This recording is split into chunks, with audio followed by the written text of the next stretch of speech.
Donc bonjour. Là, en gros, clairement, ce que j'aimerais vous montrer, c'est comment intégrer Sendinblue avec WordPress. Bon, je vais pas refaire une vidéo dessus, mais juste pour vous montrer, par exemple, voilà. Là, j'ai un site vierge, un site que je viens de mettre en place. C'est quelque chose que j'ai pris, un site préfet, hein. Et moi, ce que je veux faire, c'est ici, je veux mettre un formulaire de Sendinblue. Donc je vais continuer avec Breezy, parce que Breezy, c'est bien. Enfin, je sais même plus comment ça fonctionne, enfin bref, on verra bien. Donc mon but, c'est de faire un formulaire via Sendinblue, ici, donc dans WordPress, je mets Sendinblue, je connecte Sendinblue avec l'application Sendinblue ici, donc sur Internet. Moi, j'ai mon élément ici, et donc du coup, je vais devoir insérer un shortcode. Donc, déjà, ce que je vais faire, je vais create your hound, donc voilà, et ensuite, je vais mettre un bloc de texte, ah non, pas un bloc de texte, alors, comment c'est, c'est, voilà, un code court. Si je dis pas de bêtises, normalement, c'est un code court. Donc, ici, j'ai mon code court, j'ai plus qu'à le mettre en place, donc pas sur WordPress shortcode here. Donc, en fonction de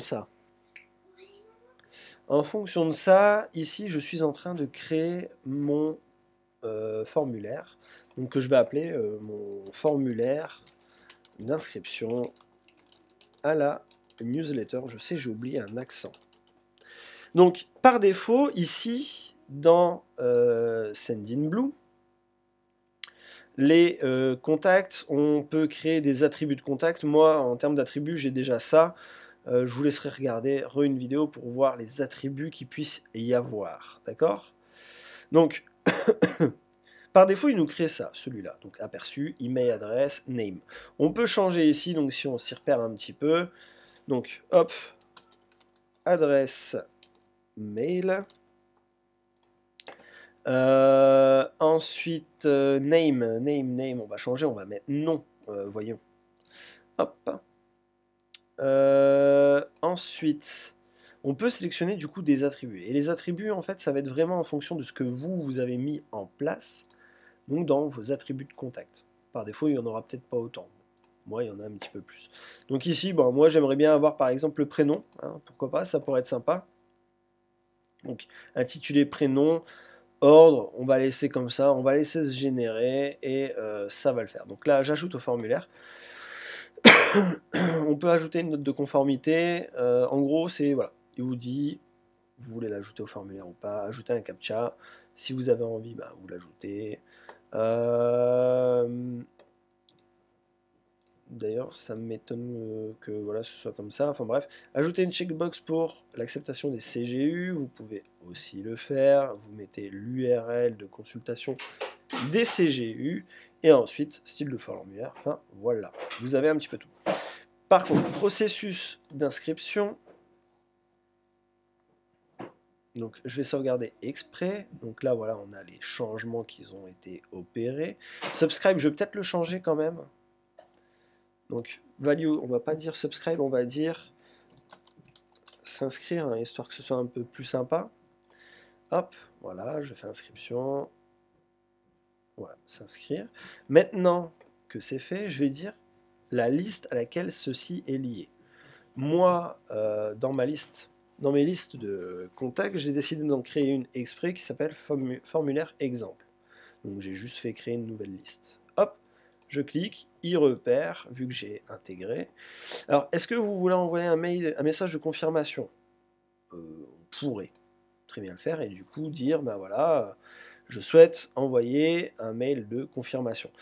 Donc là, après, ça se passe ici. Ça se passe ici au niveau des campagnes. Ça va être à vous de voir quelle campagne vous allez mettre en place. Mais on ne va pas faire ça dans cet ordre-là. Je vais dire non et je tiens à le faire en marketing automation par la suite. D'accord? Donc, du coup, en fonction de ça, on peut aussi faire pour le double opt-in. Pareil, il va vous demander quel template par défaut. Donc, c'est quelque chose que je préfère faire par moi-même. Rediriger vers ce lien après inscription, on pourrait le faire, hein, mais là pour l'instant j'ai pas envie de montrer. Rediriger vers ce lien après inscription, on va dire non. Ou sinon il nous demande simplement de mettre une URL. Donc, en fonction de ça, je fais sauvegarder pour conserver le processus d'inscription, bien sûr. Et là, je vais aller du coup sur mon formulaire. Donc, je vais recliquer sur formulaire.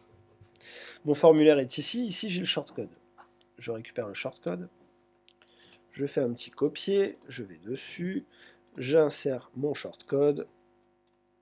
J'ai mon formulaire ici. Je mets à jour. Je mets à jour. Et surtout, ce que je vais faire, c'est que je vais faire ceci. Non, ça, si, c'est bon, c'était bien ça. Je vais faire ça, hop.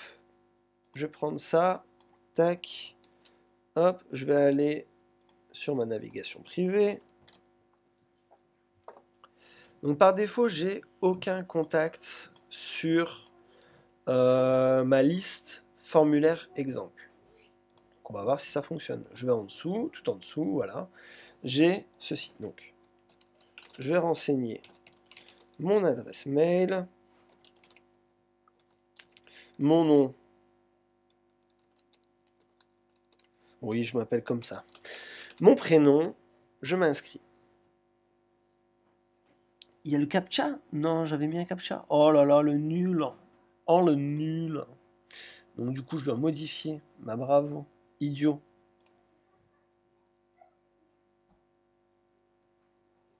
Alors, CAPTCHA, non. Décidément. Faut toujours que je fasse une bêtise. Je recharge.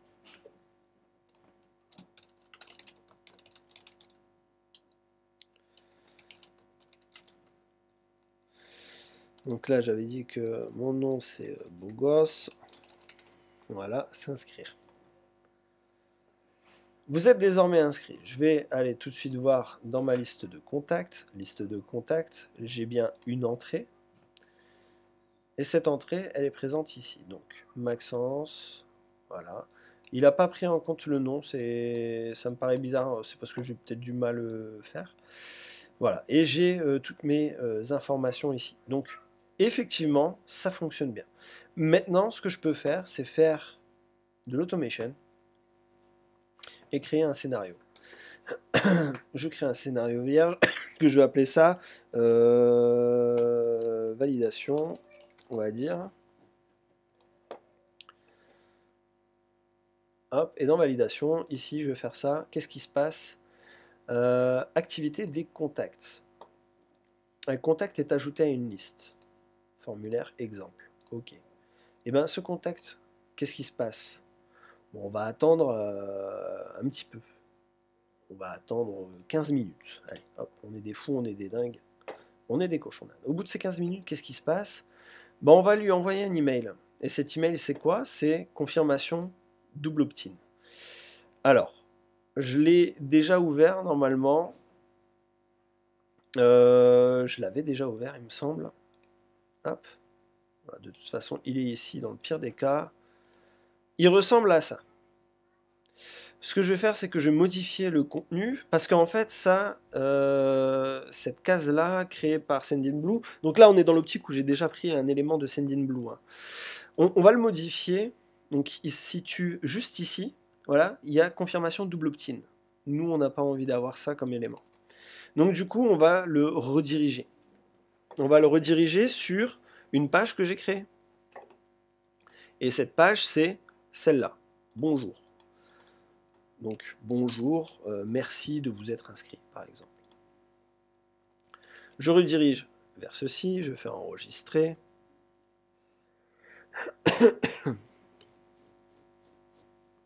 C'est long, c'est normal, c'est Sendinblue. Je suis content, je fais enregistrer et activer. Et là, alors je vais éviter d'attendre 15 minutes, d'accord? Je vais attendre 1 minute, c'est bien. Donc, j'envoie un email. Et donc là, on va faire en sorte que si, donc activité des contacts, activité des emails transactionnels plutôt. Donc ici, la personne est allée, a ouvert ceci, ou bien plutôt la personne a cliqué sur le truc. Donc on pourrait dire très bien que la personne a ouvert, ça il n'y a pas de souci. On va aller un petit peu plus loin. On va dire qu'il a cliqué donc dans template, mais pas n'importe où, sur une valeur qui est égale à ça. Donc le lien. Donc si c'est le cas, qu'est-ce qui se passe? Eh ben, on va ajouter le contact à une liste, qui sera cette fois-ci leads qualifié newsletter. Et s'il est ajouté à la liste qualifiée newsletter, dans ces cas-là, après on va le retirer de formulaire exemple. Par contre, si ce n'est pas le cas, donc si ce n'est pas le cas, qui n'a pas cliqué dessus, on va attendre jusqu'à... non, c'est pas jusqu'à attendre jusqu'à, c'est... On va faire ajouter un délai, on va dire, allez, on pourrait dire 30 jours à la limite. Hein. Vous imaginez 30 jours. Et dans ces cas-là, si ce n'est pas le cas, on va faire quoi? On va le retirer de la liste contact, formulaire et exemple, comme ça au moins on est tranquille.